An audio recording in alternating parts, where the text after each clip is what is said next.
Good morning, everyone. It is Tanya from Truly Vibrant Intentions and Empowered Alignment for Transformation and Connection. So, like I always do, I started this month by looking at what some of the national days are. And 2 days stood out to me.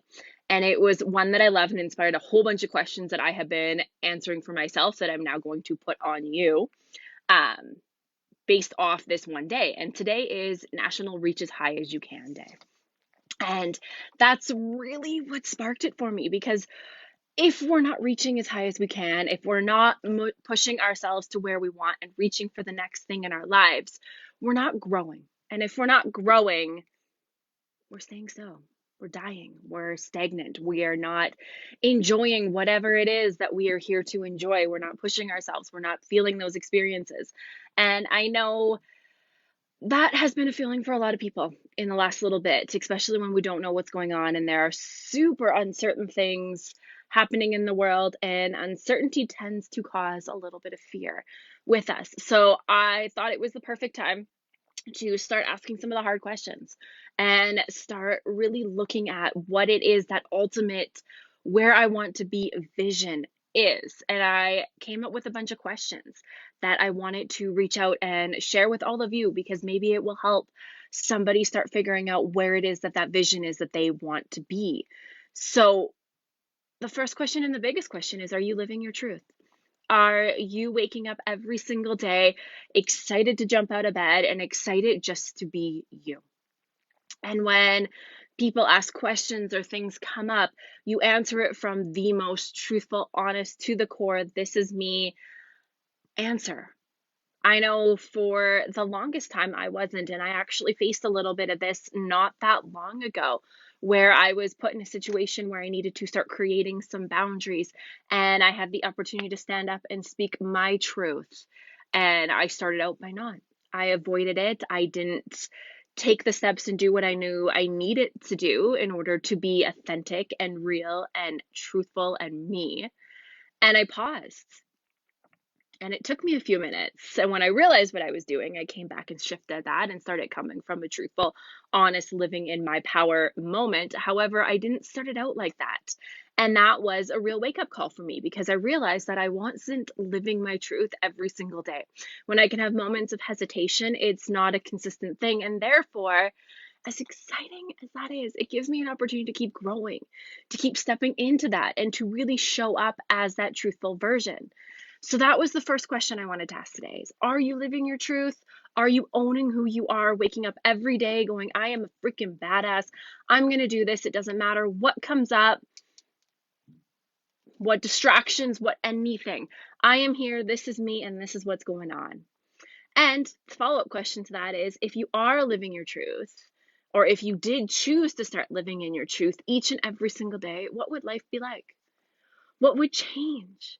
Would you still have the same people around you? Would you maybe change things? Would you take that chance?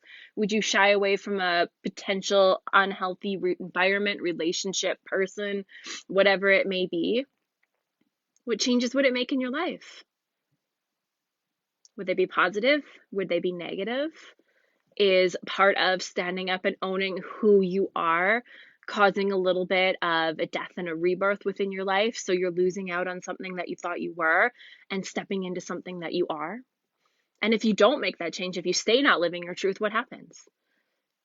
What changes happen? Do you stay the same? Does nothing at all change? And ultimately, why haven't you? What fear is holding you back from living your truth? For me, this was being seen. And I mean really being seen as me, not the cookie cutter version that I thought people wanted to see. That has been one of my biggest fears throughout my entire life, is truly stepping up and being seen. I totally was that awkward, shy kid growing up.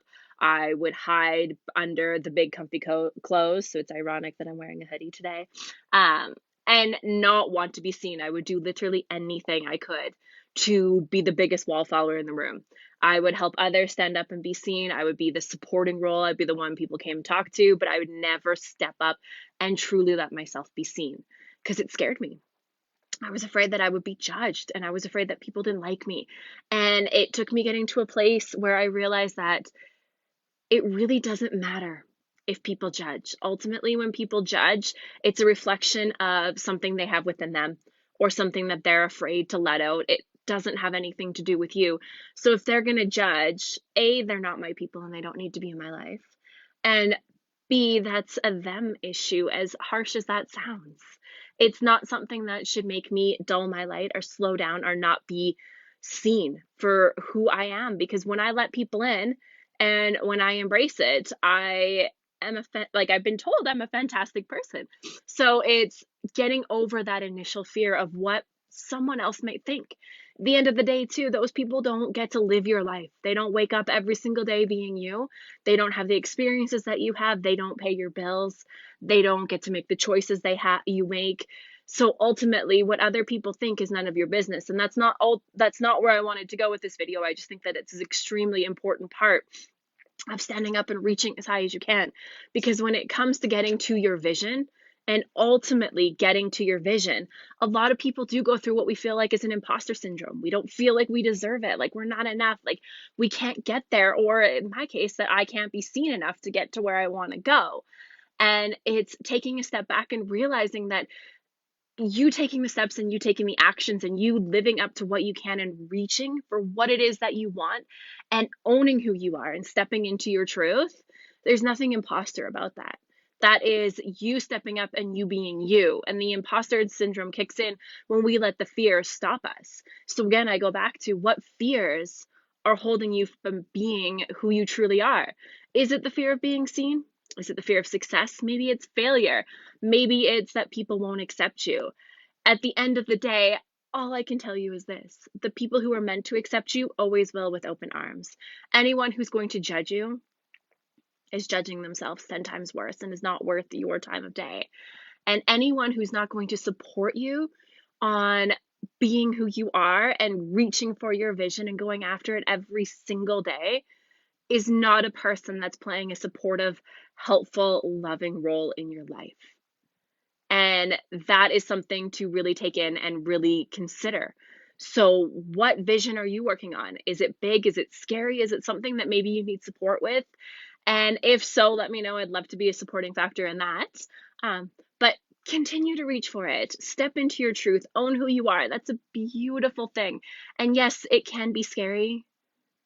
And it can be one of the best things that you ever do. So continue reaching as high as you can, as much as you can. Go after that vision. You deserve every minute of it. And I will see you guys all later.